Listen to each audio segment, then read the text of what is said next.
Hey guys, thanks for tuning in to another video on ForgottenWeapons.com. I'm Ian McCollum, and today we're out at the range with a Mamba. This is a pistol that was developed originally in Rhodesia, intended to be the penultimate combat pistol. All the features that you would want: double action, single action, ambidextrous, thumb safety, double stack magazine. It's going to be stainless steel, so it won't corrode or rust. They had grandiose plans for it, developed by a couple of competitive shooters who knew what would be best in a combat pistol, but then they were ultimately unable to manufacture it effectively in Rhodesia or in South Africa, and it ended up getting purchased by Navy Arms, and the very small number of pistols that did eventually come out were assembled in New Jersey by Navy Arms, and we have one of them here. And I figured, let's do some shooting with it. Let's see if it will actually shoot.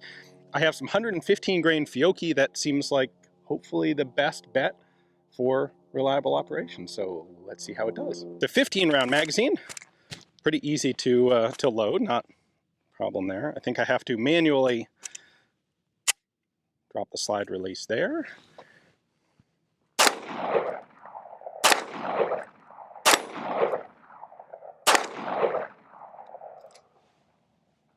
It worked for about 5 rounds.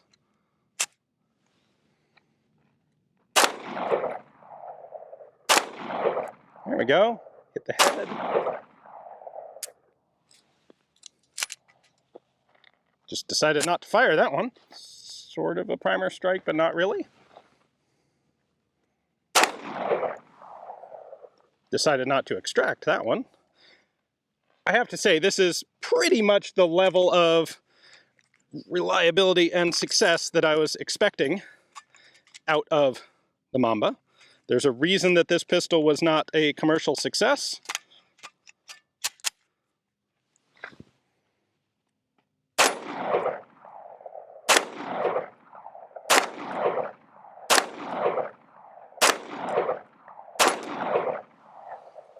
There we go. Only, what, 3 or 4 malfunctions in a magazine? Again, honestly, that's a little better than I was anticipating from it. Handling-wise, it's actually got very nice recoil, not too much to speak of there. Not a big fan of the grip. It's very square in the front, a little bit square in the back. Kind of chunky. It's a bigger in diameter grip than it really probably needs to be. The magazine is actually relatively thin, 15 rounds, but there's a lot more bulk in the grip, and I'm not a huge fan of that. But the recoil impulse, very pleasant. The trigger's not terrible. Once I figured out that it's shooting just a little bit low, had no real problem hitting the head and resetting the target on that Mozambique. So let's go ahead and reload it and see how it does on paper. It's kind of interesting. The Mamba is one of those, it's like one of this batch of pistols from the 70s and 80s they decided to make entirely out of stainless steel before anyone seemed to have had a really good idea about how exactly to do stainless steel pistols. This is largely cast. If you look up close at the components here, you can see like some of the surface texture flaws from the casting. That was a big part of their problem. Actually, heat treating the cast slides and frames was a major element in the problems with this pistol. They had a technical guy who thought he knew how it ought to be done, who was not correct, but insisted anyway. And then you pile on top of that the international arms embargo on South Africa, and you get a failure of a pistol. All right, I'm just going to hold, let's try, say, a 5 or 6 round group. Center hold on the top right bull.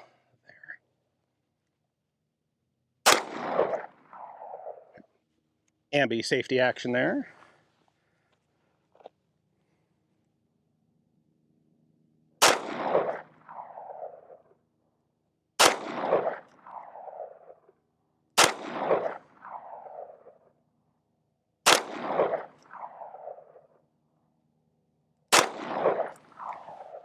All right, let's see what that looks like as a group. Look, it's impressive it made it through that whole group without a malfunction, okay? It's not doing too badly, frankly. It's not tumbling, it's not keyholing. The group's the size of the green at I don't know what, 15 yards? Not terrible, not terrible. All right, let's try double action. Now, there's kind of no easy way to get to double action because there's no decocker on this. The safety is just a safety. And frankly, it's not a very great safety. It doesn't, you'd think it goes all the way up into that notch. It doesn't, it only goes that far. So the only way to get a double action pull is to very carefully pull the trigger and drop the hammer like that, which is massively, wildly unsafe. Don't ever do that if you're not actually pointing the gun downrange in a safe direction. You would not really carry this thing chamber loaded, hammered down. Yeah, you know what?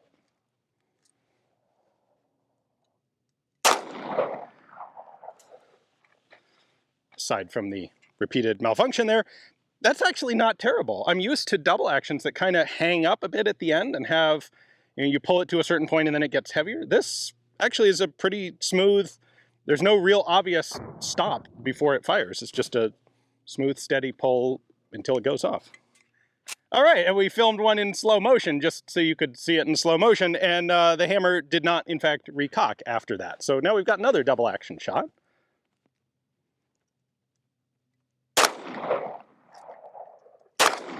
All right, now I've got a sometimes DASA, sometimes DAO.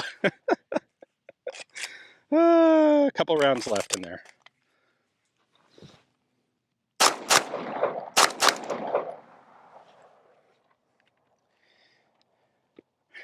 Honestly, the thing this reminds me of most is the 3rd gen Smith & Wesson automatics. A lot of similarities there, both in the looks and in the overall features.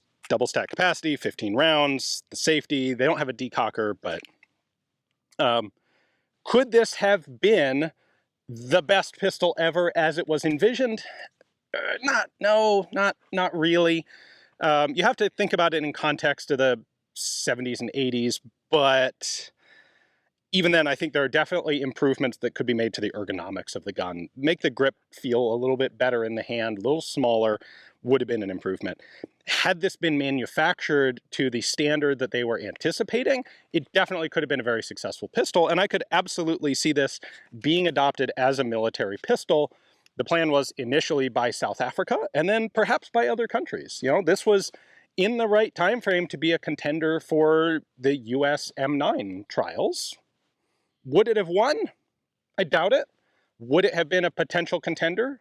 Yeah, it could have been. But instead, we ended up with the manufacturing standards we have at home. All right, so that was frankly more fun and more successful than I really anticipated it being. I do have a video coming next week about the whole story of the manufacture assembly of these in New Jersey. So my first video on the Mamba was about the Mamba in Rhodesia and South Africa, using one that never left Rhodesia or South Africa. Well, never left South Africa.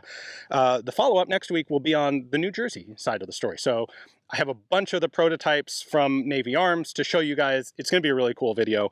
Definitely stay tuned to check that one out. And really, this did better than I thought it would. So hopefully you enjoyed watching as much as I enjoyed coming out here and shooting it. Normally something like this, I might load up the mag and just mag dump it at the end of the video. But frankly, it's done so well now, I don't want to risk breaking the firing pin or something at this point. So thanks for watching.